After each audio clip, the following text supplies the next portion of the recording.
Well, that hurt my spleen.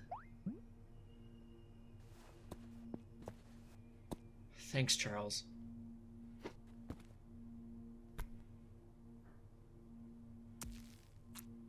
Ew, I'm eating a rectangle!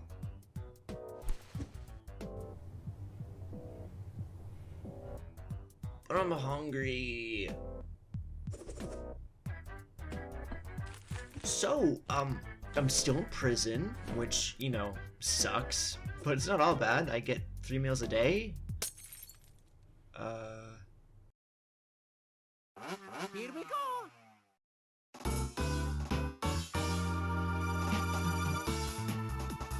Mario Kart Super Circuit was released for the Game Boy Advance in 2001 and was well received for the time, which, despite being Super Mario Kart but with more Mario Kart, it sold almost 6 million copies, the lowest selling Mario Kart to date. But when taken outside of that vacuum, the game is one of the highest selling on the Game Boy Advance, proving that portable Mario Kart is something that works. So in 2006, Nintendo made another, Mario Kart DS. Can you guess what system it's for?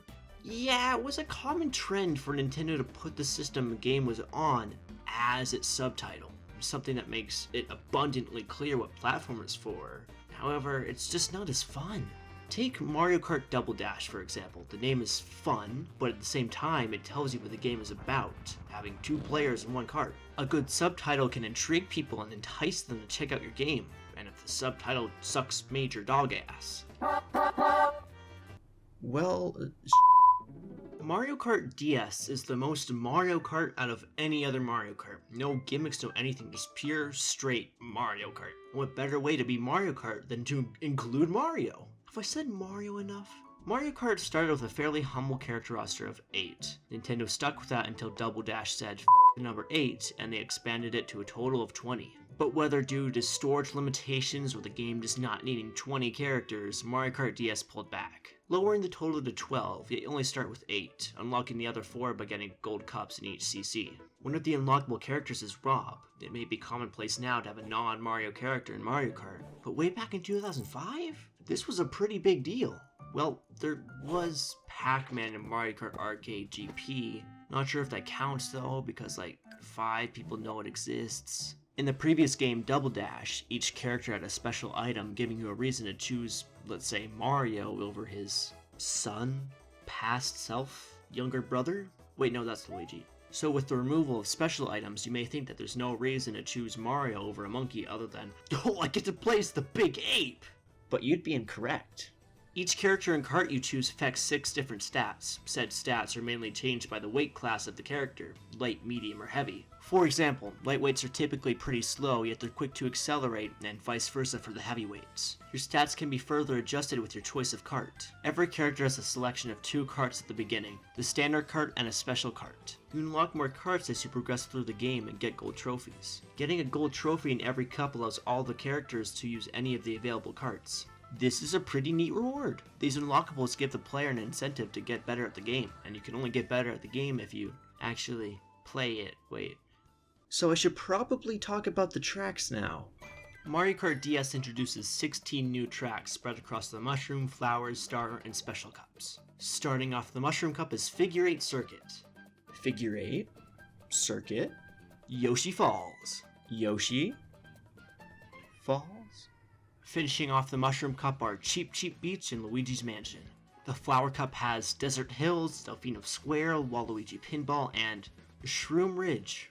Star Cup's tracks are DK Pass, Tick-Tock Clock, Mario Circuit, and Airship Fortress, yeah! The Special Cup has the last 4 tracks, Wario Stadium, Peach Gardens, Bowser Castle, and Rainbow Road. It's crazy how this game is home to some of the most beloved courses in the series. Airship Fortress, Waluigi's Pinball, Delfino Square, Tick-Tock Clock, not Figure 8 Circuit. The iteration of Bowser's Castle here is one of the best in the series. It has some of the coolest shortcuts. If you keep drifting here, you can shave off a few seconds, and if you manage to stay balanced on this obstacle that belongs in the show Wipeout, you can go off a ramp with a speed boost. Overall, these are some amazing tracks. So those are the tracks. But what about the items? Items are, and always have bbeen, an enormous part of Mario Kart. It's what gives the games that Mario Kart spunk. You got all the classics here, shells, bananas, mushrooms, the works. Triple shells are back to being regular items as they were made into special items for the Koopas and Double Dash. Then there's the Bob-omb, which was once a character-specific item and is now a bog-standard run-of-the-mill item, being nerfed somewhat to make it fair. Now that's not the only inclusion, there are two actually new items. The first is the Bullet Bill, which is basically a reskin of the Chain Chomp from Double Dash. Except with the Bullet Bill, you are fully protected while zooming across the track at insanely illegal speeds. Slow down! The second is the Blooper. Once again, Nintendo is encouraging the player to abuse the wildlife that inhabits the Mushroom Kingdom. I find the inclusion of this item interesting. When on the offensive, it squirts ink onto other racers, obstructing their view. But the majority of the time, said racers will be computers. Last I checked, computers don't have eyes, so they fake it by slowing down a little and swerving left and right. Somewhat useless when not playing with other people. When on the receiving end, it shoots ink onto your screen, making it difficult to tell where you're going. But it doesn't obstruct the view on the bottom screen, so it's kind of pointless in this game. In future games, you don't have that second screen to fall back on. Even then, all it is an annoyance rather than an obstacle. The item has potential to be good, but at this point, 2 out of 10, would not recommend it for the elderly. The DS has a second screen, right? Yes, and this game puts it to good use. A heads-up display, or HUD for short, is a method of giving a user information without them having to look away from their intended focus. In Mario Kart, your focus would be on racing, but what about other information like character placement, items, the number of laps left? Like any other game, Mario Kart allocated screen real estate for these HUD elements. Although useful, it took up a good chunk of the screen. So in Mario Kart DS, Nintendo rectified that by putting most of that junk on the bottom screen. While this might be one of the least in-your-face uses of the second screen, it may just be one of the smartest. It frees up the top screen so your view is less cramped while racing, and if you want to take a look at the other racers' placements, all you have to do is glance down. There's another cool thing about the bottom screen, you can see all the items people have. This is a cool concept, but it's both a blessing and a curse. The whole thing about items is that it shakes things up. You never know what either you or other racers are going to get, but when you can see what everyone has, it takes away some of the strategy. You don't have to think about the risk of dropping a banana, all you gotta do is look down to see if it's safe. An unfortunate downside to this cool concept. It doesn't ruin the game though. If you're focused on racing, you're barely going to be looking down. But when you do happen to look down, you can see items that have been dropped on the map. Seeing items such as bananas dropped on the track can be helpful when the screen's resolution is relatively low, because you're not going to know those 2 pixels make up a banana until it's too late, meaning that you'll sometimes be looking back and forth between the top and bottom screen. It's not entirely necessary, however it can be helpful. Honestly, you could probably play the game in full on the bottom screen. Wait, that's a blue shell, what? Retro courses made their debut here, if you don't count the remakes of the SNES tracks and Super Circuit. That was more of a neat inclusion. Mario Kart DS gives you a selection of 16 tracks from the previous Mario Kart installments, remade for your enjoyment. I'm extremely mixed on these. All of the Retro Cups take a course from each game in order of release. So that's the SNES, N64, GBA, then they cap it off with the GameCube. In other words, the beginning of each Retro Cup is underwhelming. Mario Circuit 1, that's kinda cute, starting the Retro Cups with the very first Mario Kart track. The other ones though are boring, bad, and that's just my toilet. N64 tracks. Moo, I like the music, diabetes, and spooky. For the most part, the selection of tracks from 64 is pretty good. Nothing too terrible, also nothing too amazing. It's the epitome of mixed bag. The Game Boy Advance. Meh. This one's pretty neat, especially the part with the ramps. I really like the atmosphere here, and these shortcuts are dumb, but it's also a really good track. The choice of tracks from the GBA is fairly solid, with the exception of Peach Circuit, because it's just kind of bland. The GameCube. Luigi Circuit. The two-way traffic is a very cool concept. It allows racers to go head-on into each other. A very Mario Kart experience. On the whole, a really unique track. Baby Park on DS is the babified version of Baby Park on GameCube. How do you do that? The same goes for Luigi Circuit. Like on the GameCube, both of these tracks heavily relied on special items to create chaos. However, the aforementioned special items aren't in Mario Kart DS, meaning that these tracks have lost most of their flair. They're still good tracks, no doubt about that, but I would say that they don't fit here. Frankly, I think they would work better with Mario Kart Wii, as that game is significantly more hectic. Mushroom Bridge and Yoshi's Circuit aren't really missing anything other than a few shortcuts, solid tracks with a caveat of being remakes. And those are all the tracks in Mario Kart DS. The collection of Nitro tracks is scrumptious. I need a different adjective. Mouthwatering? There are a few bummers here and there, but by and large, mouthwatering. On the other hand, the retro tracks are a bit of a mixed bag. For a first attempt though, it could be worse. 6 out of 10. Would recommend it for the elderly. Next up is Battle Mode. Going into this menu, you're presented with two options. Balloon Battle, which is pretty much a staple of Mario Kart. Then there's a new mode, Shine Runners, not to be confused with Shine Thief from Double Dash. Shine Runners has you collect from a pool of 9 shines. Whoever has the least when the time counts to 0 gets eliminated. Have the most amount of shines by the end of the round and you win. It's fairly simple, making it an excellent addition to Battle Mode. Yet it never returned, being replaced by a similar mode, Coin Runners, in Wii. Balloon Battle hasn't changed much, other than how you start the match. When the round starts, you only have 1 balloon out, but 4 in reserve. So if you want to have more balloons out, blow on the mic and boom! You got more. This mechanic really only exists to shoehorn the microphone in. Despite that, I find it kinda fun. Silly gimmicks like this can add so much charm to games. They might not always pay off, but when they do, it's pretty good. Alongside the battle mode comes arenas. 3 new, Nintendo DS, Twilight House, and Palm Shore. I've always been a fan when they make an arena based on a system, and this one is significantly better than the GameCube one, which was just a cube. Wait, that checks out. Twilight House and Palm Shore are great. The atmosphere of Twilight House gives it a feeling that no other arena has, and Palm Shore has this neat gimmick where the tide goes up and down, making it difficult to move between the islands. Now that's a pretty impressive selection of battle tracks, but just how retro courses were added to the Grand Prix, Battle Mode has 3 retro arenas, Tart Top, Pipe Plaza, and Block Fortress. I'd say the only less than great one here is Tart Top. My only issue with it is how repetitive it gets. Pipe Plaza is super neat. The premise of passing through pipe portals and perfectly ponying people is unbelievably fun. Block Fortress. It's made out of blocks!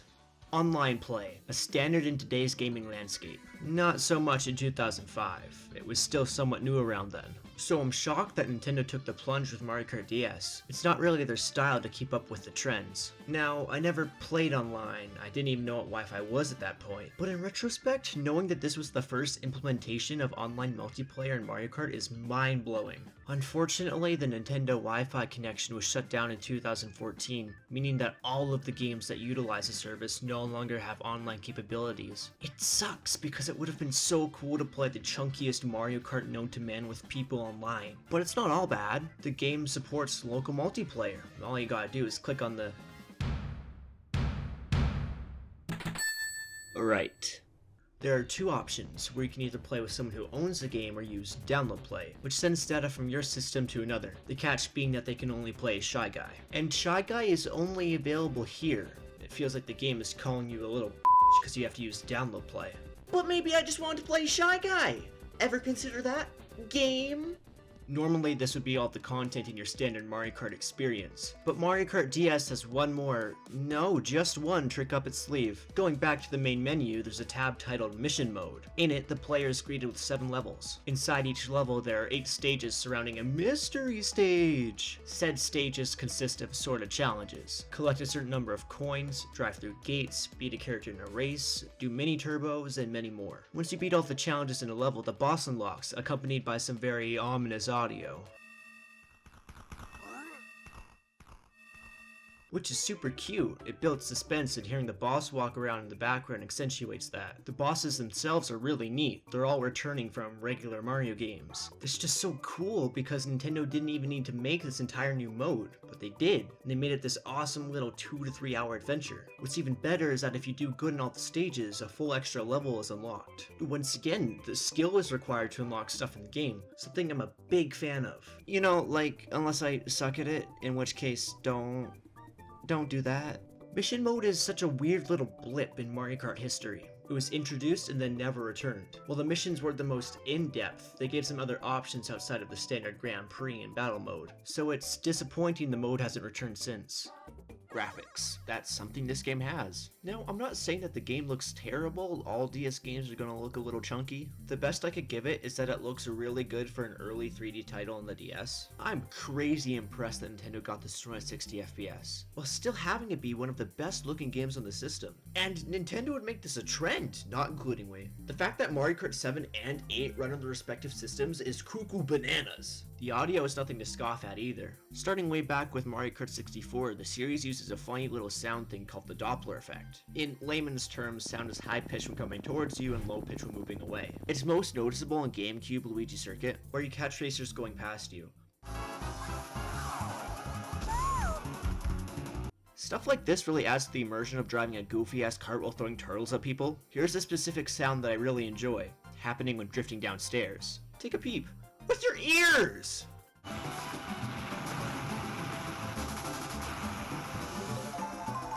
The music, like any other Mario Kart, is just so good.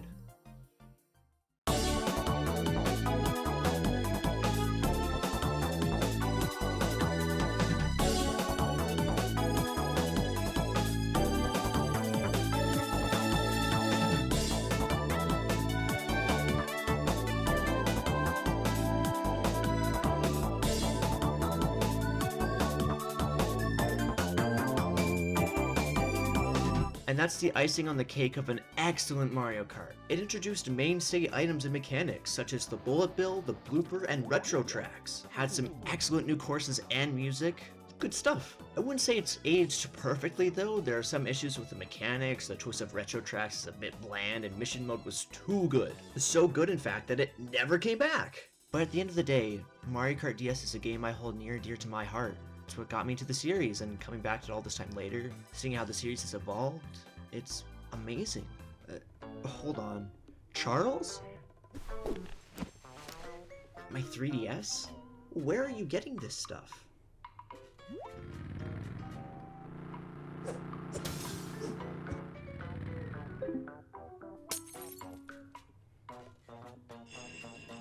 What the f was that?